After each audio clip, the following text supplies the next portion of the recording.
আসসালামু আলাইকুম। চলুন একটা আপুর কমেন্টে রিপ্লাই করতে করতে ভিডিওটা শুরু করি। কমেন্ট করেছেন, এদের জামাইদের কাজ করতে করতে পাছার ছাল উঠে ফেলে আর এরা ফুটানি করতে কুল পায় না। ফার্স্ট অফ অল আপু, আপনি কি এসে দেখেছেন আমার জামাইয়ের পাছার ছাল উঠে গিয়েছে কিনা? আল্লাহ 30 দিন ফুটানি করি, ফুটানি করব। আর ফুটানি করার জন্য কি আপনি আমাকে টাকা দিয়েছেন? ফুটানি করার জন্য আমার হাজবেন্ডের টাকা আমি ইউজ করি, আমার টাকা আমি ইউজ করি। আমার টাকা আছে, আমি ফুটানি করি। আপনার টাকা নাই, আপনি ফুটানি করেন না। এতে মনে হয় আপনার খুব জ্বলছে। কি বলেছেন? আল্লাহ 30 দিন ফুটানি করি।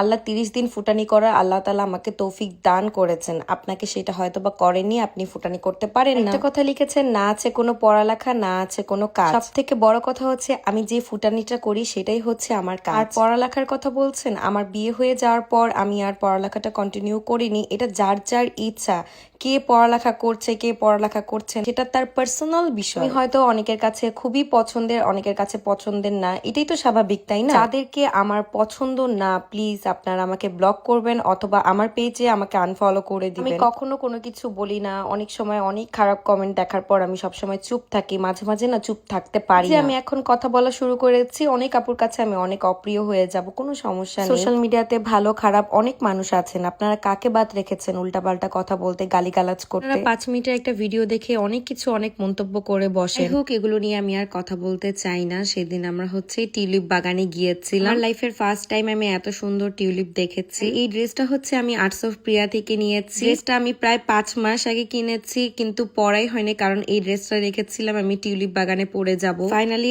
আজকে সুযোগ পেয়েছি এই ড্রেসটা পরার, আর ড্রেসটা একদম পারফেক্ট জায়গাটার সাথে ম্যাচ হয়েছিল। বৈশাখী মেলার জন্য সিঙ্গার শশী আপু হচ্ছে জাপানে এসেছিল। জাপানে একটু আপু ঘোরাঘুরি করতে যাচ্ছিল, তো আপুকে হচ্ছে আমরা টিউলিপ বাগানে নিয়ে গিয়েছি। চেরি ব্লসম শেষ হওয়ার পরপরই হচ্ছে এই টিউলিপের ফেস্টিভ শুরু হয়ে গিয়েছে। সেদিনের ওয়েদারটাও খুব সুন্দর ছিল, সেখানে আমরা অনেকক্ষণ থেকেছি। যেন বলেছেন, কাজ করতে করতে আমার হাজবেন্ডের পাছার ছাল উঠে গিয়েছে। এদিক দিয়ে সে হচ্ছে অফিস থেকে ছুটি নিয়ে আমাদেরকে ঘুরতে নিয়ে এসেছে। আমার হাজবেন্ডকে এতটাও কষ্ট করতে হয় না, আলহামদুলিল্লাহ। আমাদের দুজনের ইনকাম দিয়ে আমরা অনেক সুন্দরভাবে ঘোরাফেরাও করতে পারি, আমাদের সংসারটাকেও অনেক সুন্দরভাবে আমরা গুছিয়েও নিয়েছি। আপনারা আমাকে নিয়ে হাজারটা কমেন্ট করেন, হাজারটা গালি দেন, আমার কোনো যায় আসে না। আমার হাজবেন্ডকে নিয়ে একটা কথা বলবেন, আমি এটা কখনো সহ্য করব না, কারণ এই মানুষটা আমার লাইফে অনেক বড় ব্লেসিং। যদি আমার লাইফে নাই আসতো, আমি কখনো এত সুন্দরভাবে লাইফটাকে লিড করতে পারতাম না। আমার হাজবেন্ডকে নিয়ে কথা বললে আমি একদমই সহ্য করতে পারি না। নিয়ে আপনারা বলতেই থাকেন, সারাদিন বলেন, আমি কোনো কথা নিয়ে কোনো কিছু গায়ে মাখিই না। যাই হোক, এখন একটু মাথাটা ঠান্ডা করি।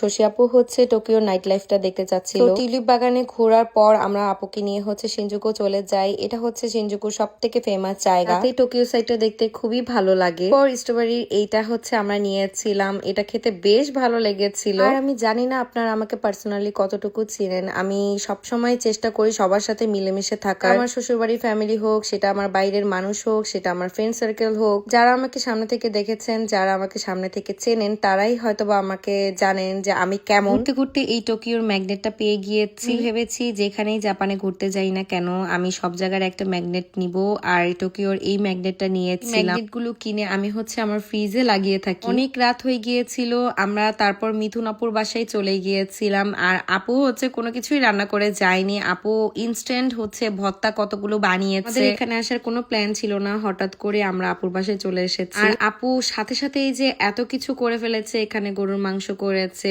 এখানে ডিম ভর্তা করেছে, ডাল ভর্তা করেছে, একটা ভাজি করেছে, আলুর ভর্তা করেছে। সারাদিন আমরা অনেক ঘোরাফেরা করেছি, অনেক খাওয়া দাওয়া করেছি, কিন্তু এই ভাতের মতন তৃপ্তি আর এই ভর্তার মতন তৃপ্তি কোথাও নেই। আর আপুর হাতের রান্না যে এত মজা, আমি ফার্স্ট টাইম খেয়েছি, আমার খুব ভালো লেগেছে। আপুর ডিম ভর্তাটা আমার এত বেশি মজা লেগেছিল, আমি পরের দিন বাসায় এসে ট্রাই করেছিলাম ডিম ভর্তাটা। এক একজনের হাতের রান্নার টেস্ট এক এক রকম থাকে, সবাই চাইলেও কিন্তু সেম করতে পারে না। আমার খুব মজা লেগেছিল। আজকের ব্লগটি এখানে শেষ করছি। সবাই ভালো থাকবেন, সুস্থ থাকবেন। আল্লাহ হাফেজ।